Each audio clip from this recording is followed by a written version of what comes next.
Okay, here's the thing. Dragon Age has been with me my entire adult life. When I first moved out of my childhood home to live with roommates, I'd sit on the living room floor until dawn playing the first game, Dragon Age Origins. When Dragon Age 2 came out with all the baggage with it, I learned that I could like games no one else did, even if that was very uncool of me.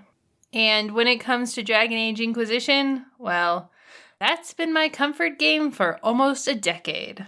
Look, I spent hundreds of hours trekking through the deep roads and the hinterlands, and, that means I spent hundreds of hours looking at the backside of my character. And what does that character look like, you might ask? Well, my absolute favorite way to play any of these 3 Dragon Age games is mage. Or rather, a magic lady who throws fireballs. A lot of the drama in these 3 games is built around how people feel about mages and what kind of policies should be in place for those who can throw fireballs. It's so satisfying playing a character that's a little naive, a little nerdy, and quite a bit dangerous. And since I've spent so much time playing mages and looking at the backside of mages, it also meant I spent a lot of time looking at the mage's staff. See, it's this big piece of wood or metal or whatever that swings back and forth as the Warden or Hawk or the Inquisitor makes their way across Staves. It's a weapon that a mage can use to channel their fireballs, and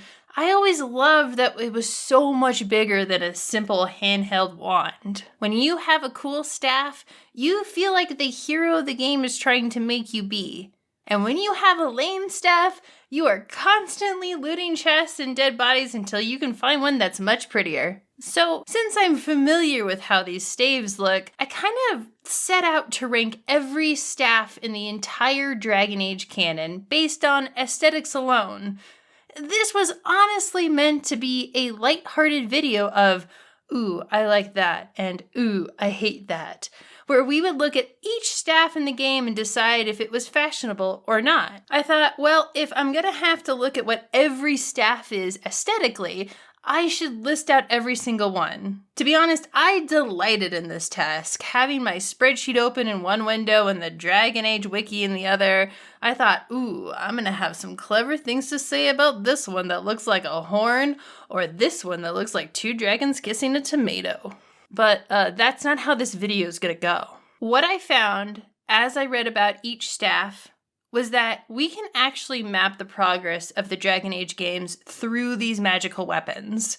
We can learn about the lore. We can find connections between characters. And perhaps we can even uncover some secrets about the future 4th game. So no, this video is not going to just cover the aesthetic of the staves.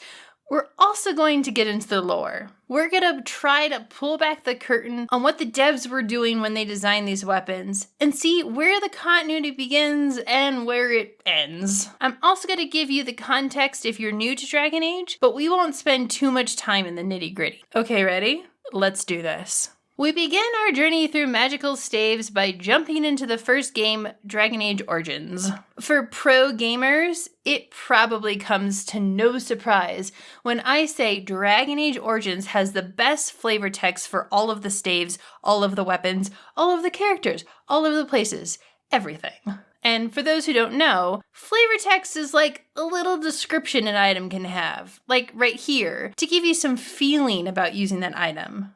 Flavor text can be pretty pointless to actual gameplay beyond informing you that this staff does ice damage or this staff does fire damage. But it does help you get into that sweet, sweet role-playing mood. And role-playing was pretty important to Dragon Age Origins, so the devs took time and care to put descriptions on just about every staff. Some of them are humorous, and some are a little creepy, and some are funny and creepy. But as I was building my staff spreadsheet, I realized something. The staff design has in-world continuity. This means that each one of these staves follow the same guidelines. If you were to read every single piece of flavor text in the game, you'd be able to tell the story behind one of these staves just by looking at it. But first, let's talk about the plot. Dragon Age Origins has a lot going on, but broadly, the story is this.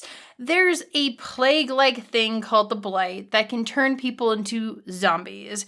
These zombies are called Darkspawn, and they chill in the middle of the earth until one of them accidentally infects a sleeping ancient dragon. The dragon then leads them to the surface and boom, burninate the countryside. Your job in this game is to stop the Blight. And to do that, you're gonna have to use a staff.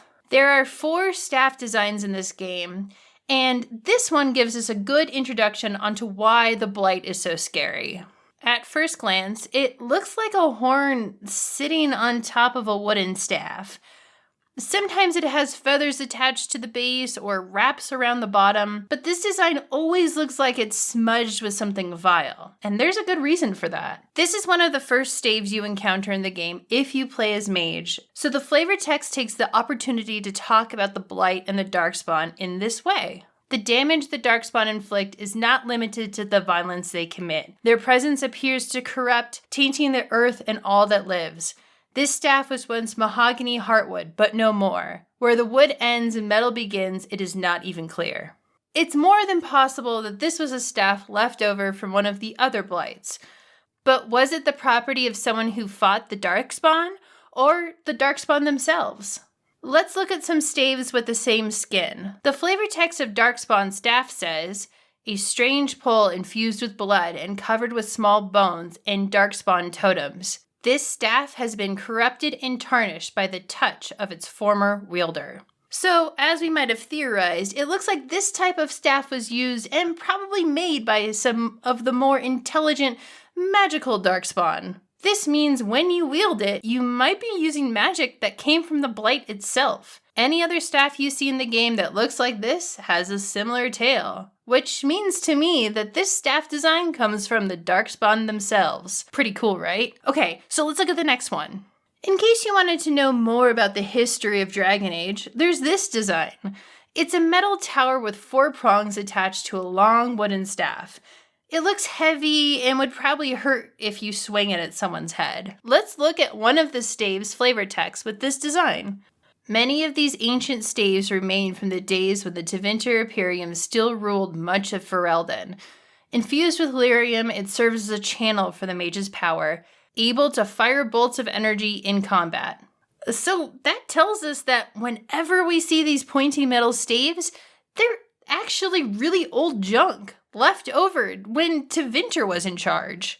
Okay, so for those of you who've never played a Dragon Age, who are the Tevinter? Well, in Dragon Age games, mages, the people who can throw fireballs, have to live in mage towers with other mages. They're always under guard by these people called Templars, and they're not allowed to leave the tower unless they're employed by the crown, or they're off to fight zombies, or some other special circumstance. But in Tevinter, the opposite is true. Mages are the ruling class, and non-mages are commoners at best.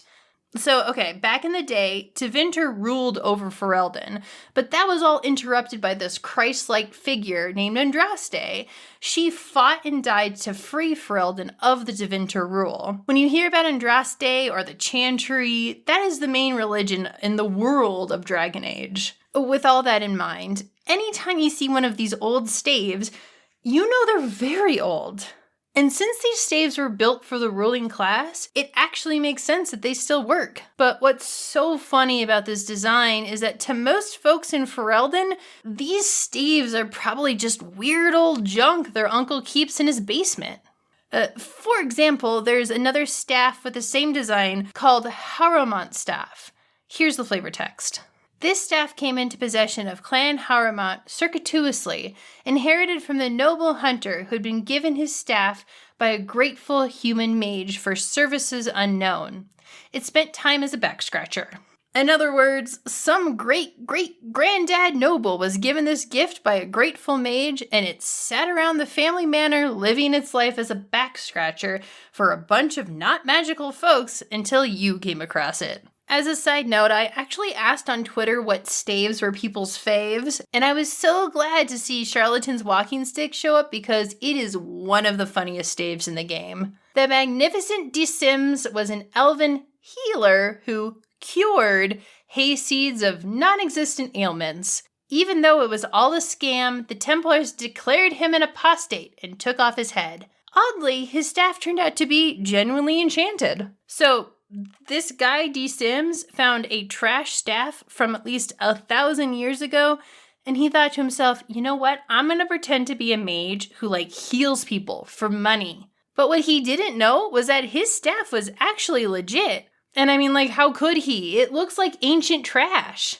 Okay, let's look at the next design. This is my personal favorite, the stick. I love the stick. It's so ugly, but if I were a rogue mage who escaped from my tower, I'd use a staff like this to do magic. I can just say I'm carrying firewood back to my camp, or this is my walking stick. Anyway, I love this stick because most of the flavor text talks about how these staves are ripped from a magical tree, so now it feels like you got bees in your blood. Or it is a nice piece of wood that can make a faint whistling noise like wind through the forest.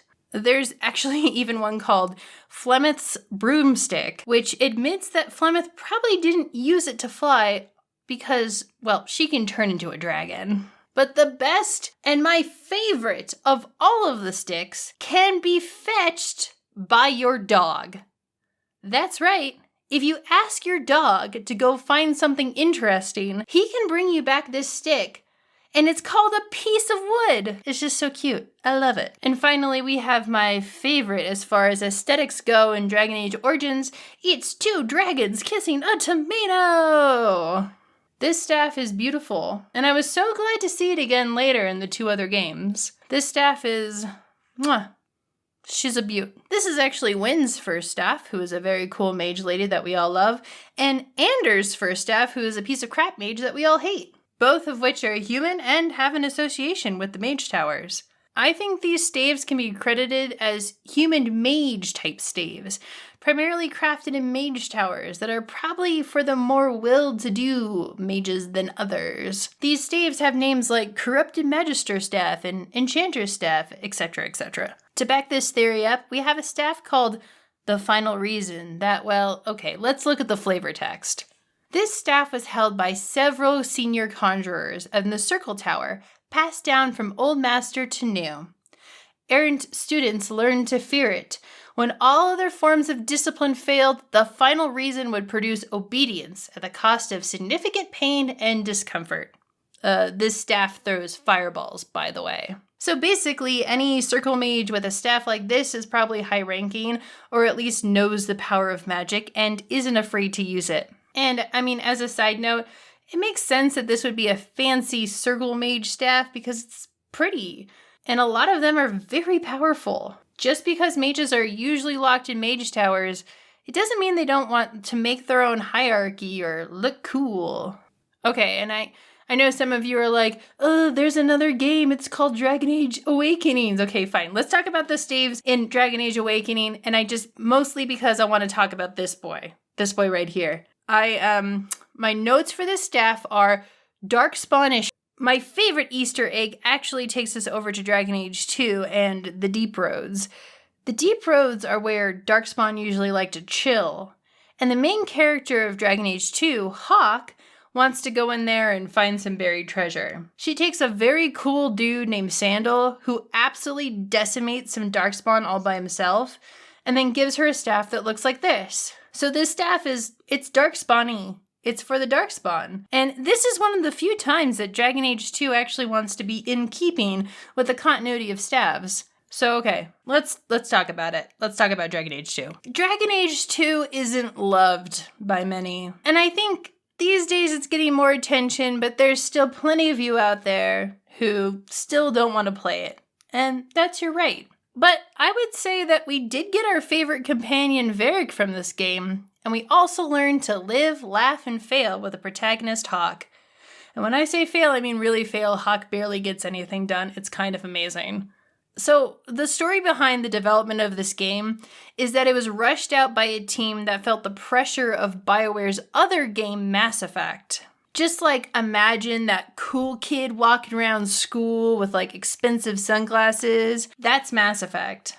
Meanwhile, sweet, nerdy Dragon Age was still rolling for initiative over on the other side of the cafeteria. Bioware Bioware wondered to themselves, what would happen if they made Dragon Age 2 more action-packed, with a main character that has a last name? And what we actually got from that was a sloppy little messy game that got a lot of bad press and hate. I personally think Dragon Age 2 is a lot of fun, and if you love romance in games, you love silly nonsense, you love a main character that can't do anything right and keeps having bad things happen to them, I think you should go check it out. That said, a lot of the flavor text we love dearly from Dragon Age Origins is sadly missing from this game. There's some, of course, but honestly, it's rare. Because who has time to be writing flavor text when we gotta ship out the next Dragon Age game, like yesterday? The designers of Dragon Age 2 looked at the mage staff and they said to themselves,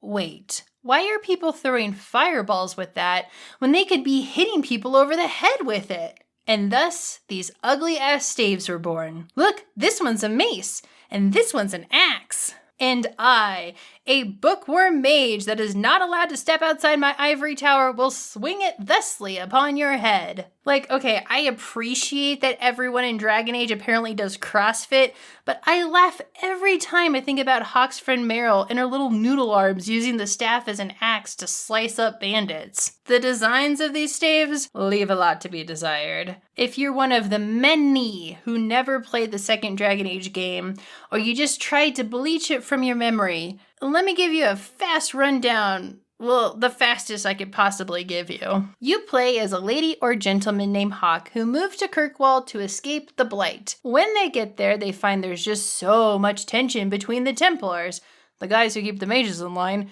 and the mages, the guys who throw fireballs. You have a bunch of shenanigans, including challenging a Kunari to a dance battle, and then someone who's been hanging out with you for years decides to blow up the Chantry and begin the Mage Rebellion. Because after all, mages are sick and tired of being stuck in the Mage Tower when they could be out there exploring.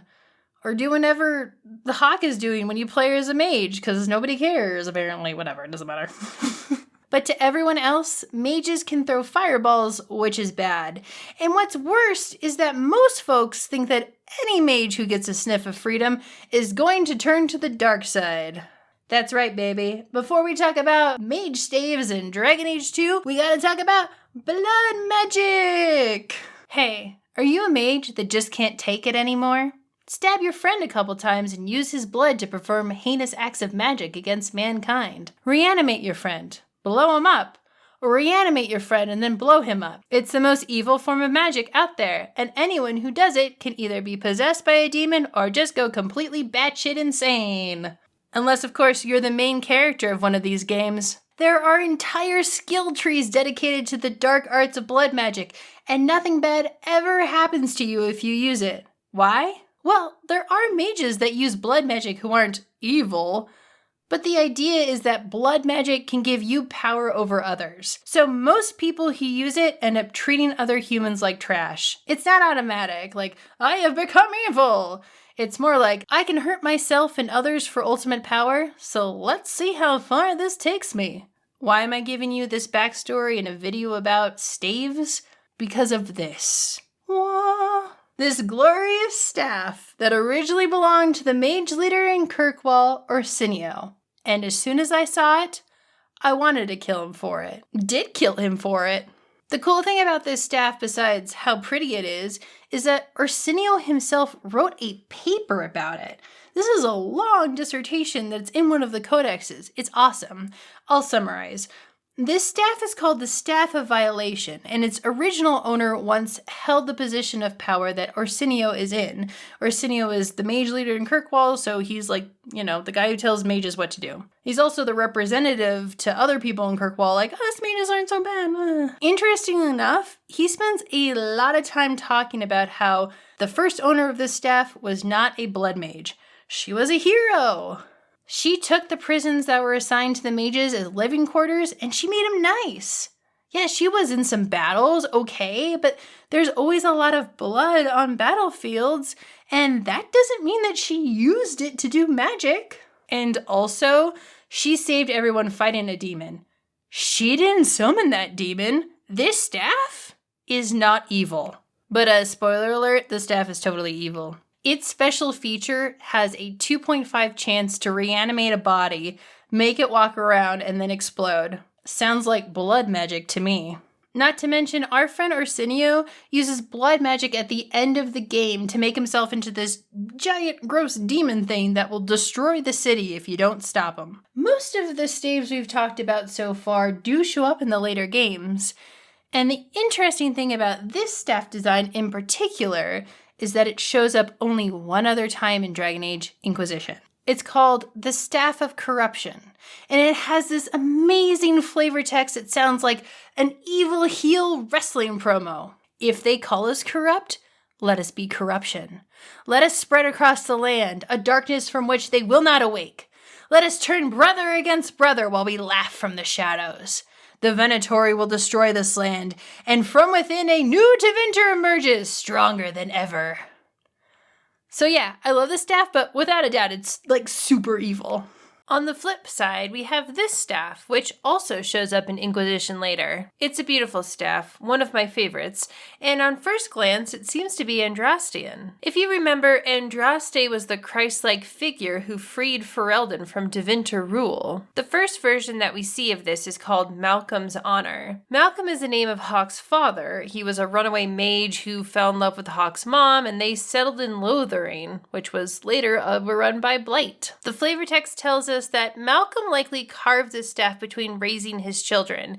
It says, more of an ongoing project than a specialist tool, it is the handiwork of someone comfortable with the life he must live, for as long as he was granted the opportunity to live it. We know that Malcolm died before the events of Dragon Age 2, so we never got to meet him. This gives us insight on him, and honestly, it makes the staff feel more romantic and bittersweet. Now, in the trivia section of this wiki page, it's confirmed that Andraste herself is carved into the staff, and this plays into our theory. In Dragon Age Inquisition, there's also a staff called the Accuser's Staff, same design.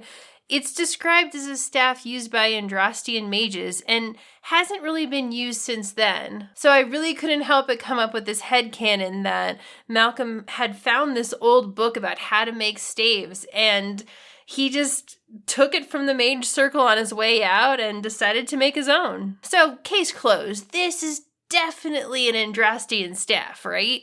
Well, this design might actually be elven in nature. So why is that significant? Well, in Dragon Age Inquisition, we learn more about how there was this ancient society of elves that existed way before Andraste. Back then, magic flowed freely, and there was no barrier between this world and the spirit world. In Inquisition, we find a staff that looks like this, but it was once held by an ancient elf. So why is there a figure of Andraste on it? It could be that the Dragon Age devs got lazy and just wanted to use this design, or it could be because this design is actually an elven god idol that was later taken for an Andrastian church. But either way, I love the design of this staff. There's really nothing like throwing fireballs with a lady statue stuck on top of a giant stick. And okay, so there's some other designs that made it into the next game that I really enjoy, like Skull Boy over here. Look, anytime you see a skull design, you better believe there's a messed up story involved. Like, let's talk about Apostate's Courage. This staff tells us about a renegade mage who gathered up some of his friends and they went to go start a commune out in the woods. They just wanted to live their lives and live off the land and enjoy the fresh air. But of course, the Templars had to ruin that for everybody. The Templars eventually hunted them down, and instead of fighting, these mages actually surrendered peacefully, and they allowed the Templars to turn them tranquil, which means all of their emotions left their body and they weren't fully human anymore. It's just very chilling that you could have these mages who had actually good intentions to leave the circle, and the Templars, when they found them, just were like, nope, you're tranquil now. There's another one in Inquisition that comes from my favorite dungeon. It's basically this temple that's been frozen in time. You can see the demons finding the Venatori, and you know that once you figure out how to make time flow again, it's gonna be complete chaos. At the end of the dungeon, you find the staff called Tempest, and you find out that it was made by a cult that worships a sky god. And it kind of talks about how they would leave the bodies in air. So that's kind of what happened in this temple. Another one is Earnest Reprisal. This one's a favorite, not just because it has tentacles, but because it was owned by a mage who couldn't speak. So sometimes when he got mad, the staff would actually light stuff on fire. And so all of the other mages would just kind of mind their manners around this staff. And even after he died, sometimes it would just shake and commit arson. Okay, so before we totally jump into Inquisition, let's talk about this staff. There's not really anything significant about it or any story to tell. I just really love the design of it, and we see it a lot in Inquisition as well. It's like a mage charmed two figures molded out of stone or wood, and then they tied them to the staff to make it work. One of these staves was once owned by a mage who actually saw the beginning of the mage circles and decided to walk out. He swore that one day the circles would come crashing down, and well, they did. And of course, it also appears as an ancient elven staff that, well, you know what? Let's talk about Dragon Age Inquisition before we get into any of that. So here we are, the third game in the trilogy, Dragon Age Inquisition. After the negative response of Dragon Age 2, Bioware decided to bring more role-playing into Dragon Age and open up the world so people can explore. The player didn't have to be Hawk, and they could choose different races, different genders, different classes that they wanted to be. So you could really create a character that was kind of from a specific background, and all of the other characters would treat you that way. It's the most basic thing you could ask for in a role-playing game, but hey, it's there. The story starts out with your character going to a summit between the newly freed mages and the Andrastian Chantry that once put them in the circle, and, well, everything explodes. Why? Well, turns out there is an ancient piece of crap who thinks he can become a god by tearing down the barrier, aka the veil, between our world and the spirit world. Remember when we were talking about those ancient elf civilizations? Back then, there was no barrier. You and spirits could just hang out, throw parties, drink, I assume. I don't really know how that all worked. But then there was this guy. This specific guy said to himself, you know what? There's too much magic happening here. Everyone is way too powerful. I'm going to put a barrier up. I'm going to make it so magic goes over here, regular stuff goes over here, and if you want magic, you got to pull it through the veil. After this guy put up the barrier, he obviously needed a big boy nap, so he rested for many, many years and then reappeared as Solus. And you don't know that he's this ancient elf. Spoiler alert, if you've never played this game, you think he's just a weird wandering elf, knows a lot about ancient elf civilizations for some reason. How does he have all that knowledge? Who knows? It's because he was there. Just like in Dragon Age 2, when you spent 60 hours hanging out with this guy, not knowing he's about to blow up this chantry, in Dragon Age Inquisition, you hang out with this guy for 60 hours, not knowing that he did this thing. So that's exciting. Of course, there's a lot of other things that happen in this game, but at the end, Solus reveals himself to be the very bad dude that he is, and he decides that he's going to be the new leader of the elves, and he's going to take over the planet with them. And hopefully this game is coming out in 2023, year of Luigi, but who knows, really? Who knows when this game's coming out? But back to Inquisition, this is probably my favorite game of all time, I'm not even kidding. I think it's because I've played it 100 times and I don't get tired of it. When I'm very sick or very sad or I cannot think, I will play Dragon Age Inquisition and I will feel better. There's amazing characters, there's fun choices, and of course, some pretty great staves. A lot of the ones that we've seen already appear in the third game, but there is some choices made. Okay, I know we're pretty far into this video, but I guess it's time for me to come clean. I originally decided to make this video because of this monstrosity. Let's talk about the lollipop staff. You know what? Before we do that, let's have the lollipop staff say hi. Say hello to us. Hi, everyone. I'm not only ugly, I defy continuity just by existing. Thanks, ya big dummy. Okay.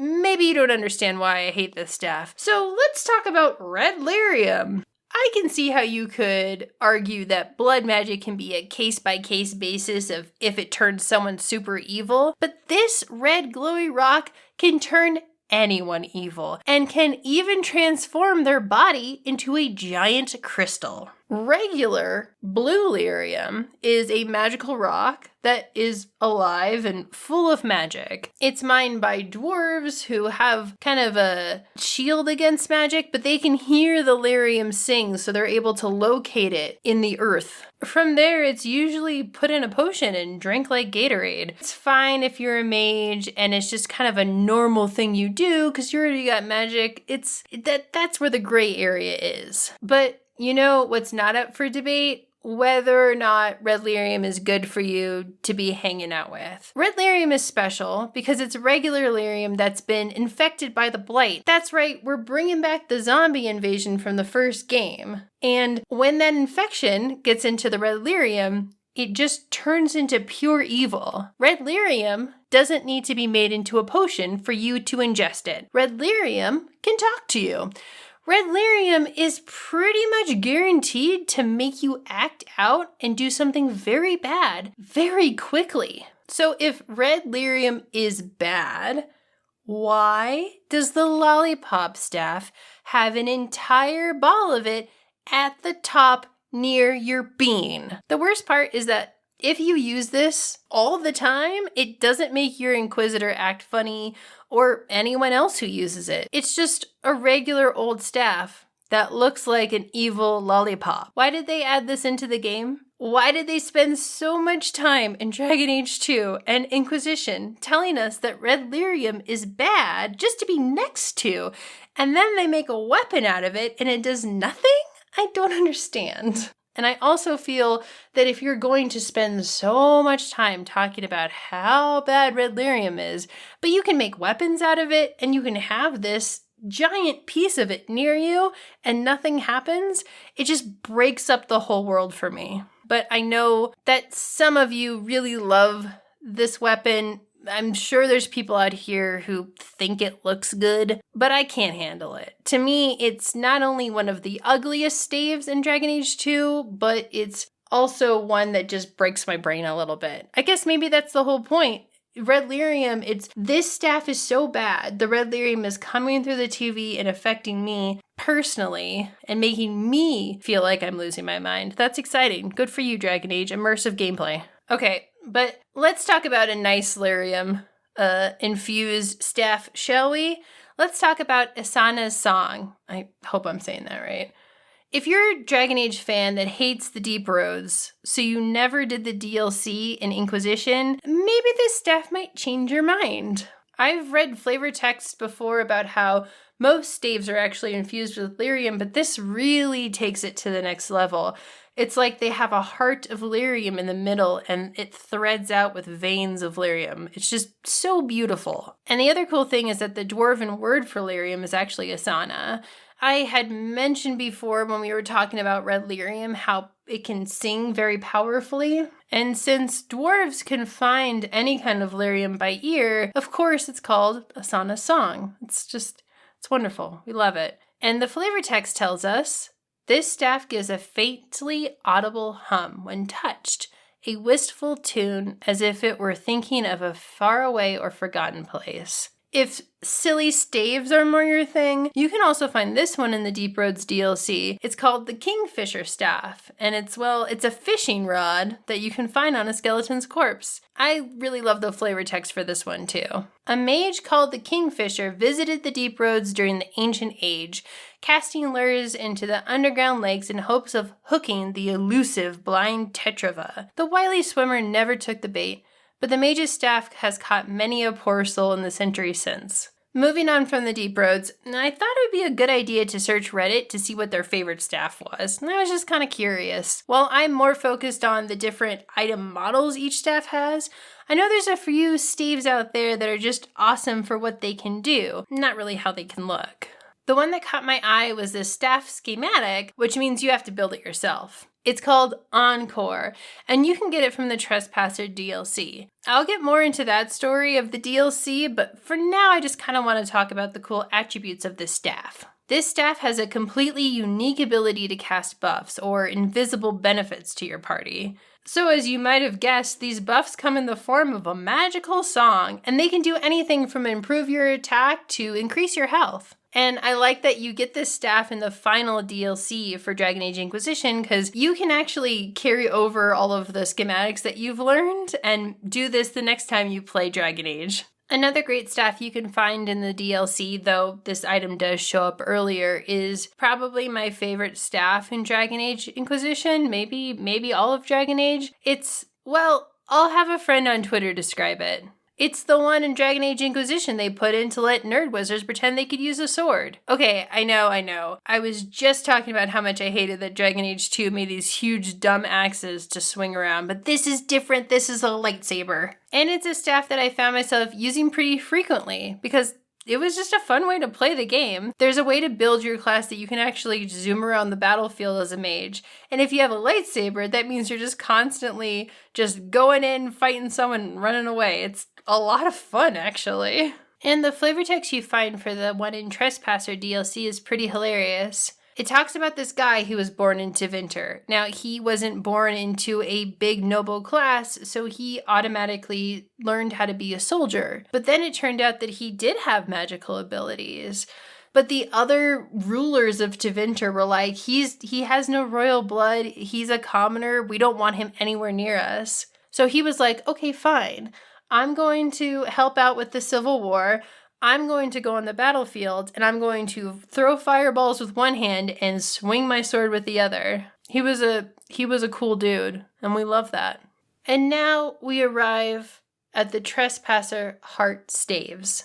These staves, more than any other, give us insight into what might happen in the next Dragon Age game. So, remember this guy?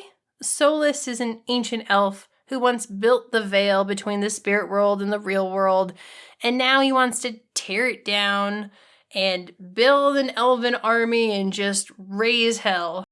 In the Trespasser DLC, you find 3 heart staves: Heart of Despair, Heart of Pride, and Heart of Rage.